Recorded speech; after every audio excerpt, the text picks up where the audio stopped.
What is up, all you gamers? As per usual, hope we're all doing well. Welcome back to the Respawn Recap. Do you like my hair? I hope you do. You ready to go? Yeah, you look like some kind of like prince from Shrek or something like that. And you look like Z-Laner. Let's get into it. Hope you guys all enjoy.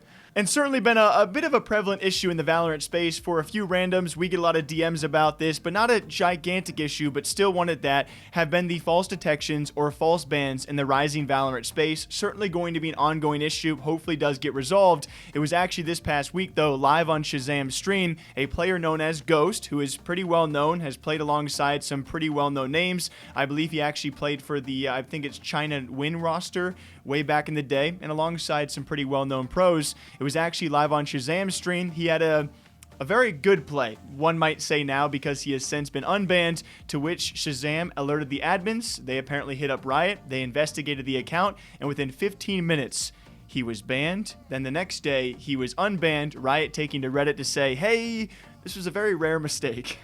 You have to wonder, like, what really happened there, right? Like, at what point... Because you have to trust their system to a degree, so like you take that as a compliment if you're him. Like, man, their system thought I was hacking because I played so well, or do you just get upset because it's like, how did you manage to frick that up so bad that like you thought that I was hacking when I wasn't? Yeah, it's almost like if you're Ghost, that's awesome, right? You did something that the game was like, that's not right. But it also sucks because you have people out there that probably saw him get banned live and maybe never saw the update as to that was a false detection. This is a cleared player. It's obviously a big oof from Riot Games, but yes, something that hopefully will be adjusted. They said it will be fixed. This problem should not be reoccurring, this exact one, in the future.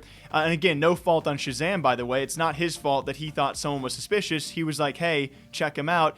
To your point, though, it is weird because it doesn't make you think it was automated. It makes you think it was after manual review, because within 15 minutes of him saying something, the dude was banned. I kind of think, and this might be a stretch, but the thing I think of first was Shroud, how people say that like he was hacking for so long, or at Symphony, like people who are like renowned for like their chat being like, oh, he's hacking, like there's no way he's that good, or this, that, and the other.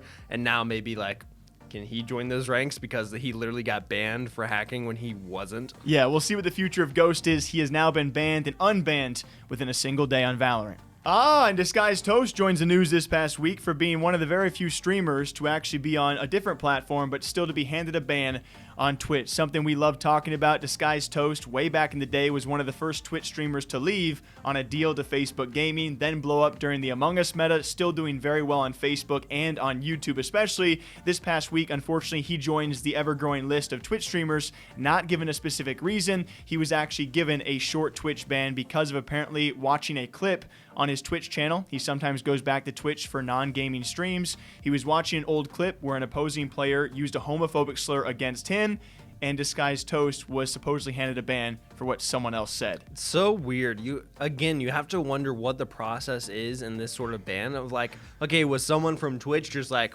waiting on his channel and like watching and like ready to like, oh, I saw that word, like time to ban? Or did someone report him? Was he mass reported for this? And did they really even like review it? And if they did, why? Like, I don't know. There's just so many questions in there, you know? For this one, you hope it would be automated, where as in the slur was heard by some sort of automated process, and boom, he was, of course, sucked up into the equation and given that ban. I think with his response, though, especially him being a Facebook streamer, and he's still attached to a lot of well-known figures, there was a bit of an outcry because it wasn't him who said it. He was still handed the ban, and then he adds on, he was not given the specific reason, which has been an ongoing debate as well. By the time of this video going live, he should now be unbanned. Still doing great things on other platforms, and we'll see if he ever returns to Twitch one day when he's done with Facebook. And this one is just going to be insane. There will be follow-ups on this one in the future because it's one of the few, if not the only, that we've reported on people out there beating Twitch in a lawsuit. Now, beating or winning is the words that Phantom Lord did use. If you guys were around back in 2016 to the 2019 era where all of this kind of went underway with CSGO Shuffle, you can look up a lot of videos out there. But he did, this past week, supposedly win that lawsuit. At the point of us recording, he's actually taking to live stream to answer more questions. At one point or another, he said he was going to be asking for $35 million in damages from Twitch at a minimum. It came back now. He actually recouped in damages just around $20,000. Big difference, I would have to say. 20. I don't know. Like, I don't know. Yeah, I just wonder, like, there's so many questions about that. Again, So like, many questions. You just wonder how it went and, like, what really happened in the courtroom. What did they agree on? This, that, and the other. And, like, how did you end up at 20,000 when you were asking for 30+ million? You know? And during those updates as well, there was an initial cap at $50,000 in damages. That was actually lifted. So it could have been supposedly any amount greater than $50,000, which you thought, okay, this is going in Phantom Lord's favor. You also got to ask the questions about, you know, around his... This was around his Twitch contract. You know, he says he was also let go on all of the accusations around some things of rigging in CSGO, which there are many videos out there that a lot of people claim to be very solid evidence that he was potentially rigging in CSGO. So yeah, you know, with the $20,000, does that even cover his legal fees? This is a lengthy battle. Was it actually a win against Twitch? I'm sure we'll talk more about this in the future. And one of those stories that just keeps on, well, telling itself in a weird fashion, that's going to be an Apex Legends hacker taking down an Apex Legends streamer. It's just, you guys should look up clips. You've had a couple videos on this. That being Shiv has now been handed a Twitch ban for responding to a hacker known as Tufi. And I hate to accredit that to Tufi, to be honest, of like, he got Shiv banned because Tufi's probably so pumped about that. Like, yeah, I did do that. You're right. Don't mess with me. He's typing in the chat. Yeah, exactly. And so we saw the situation where we saw, and we talked about it before, but Tufi harassing Shiv, you know, locking him out of his account, ruining a lot of games. And then Shiv goes, kills him in game, right? And then starts, you know, just screaming at him, yelling, cussing at him. Hilarious rant. So it is funny. And if you watch Shiv, that's kind of part of his gig. That's what he does. And then later on, we see Shiv get banned for hate speech, which is likely because he's telling the hacker to go die in the game. He says, go die to a legit player once again. And so we see this ban come out, and that leaves a lot of questions because, again, they didn't provide the evidence once again. Like, we have so many issues with Twitch with that, and they said the VOD was deleted, the clip is gone, we don't know, like, we can't show it to you, but it's for hate speech.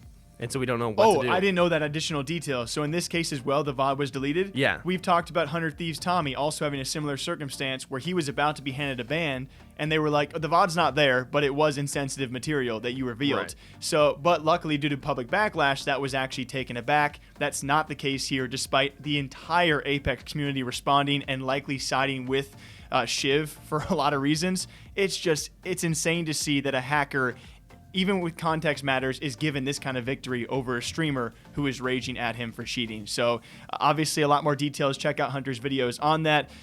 Hackers, man, what's up? I don't know how to end this segment. Next story. And one of the bigger stories this past week is the man who just can't stay off Twitch despite being banned on Twitch, that being Doc. It was actually a 20K Warzone or Code Red event on Twitch. It was broadcast both, of course, Doc was the host of the event on YouTube and several streamers on Twitch, including the main broadcast also on Twitch, to which we showed all of you guys a brief intermission where Doc, geniusly enough, landed an advertisement for Game Fuel, his caffeinated sponsorship. Thank you, Rogue, for ours, during the entire event in front of thousands of people. And if I'm not mistaken, this was Boom TV, right? And again, if I'm not mistaken, don't they have a degree of affiliation, Doc and Boom?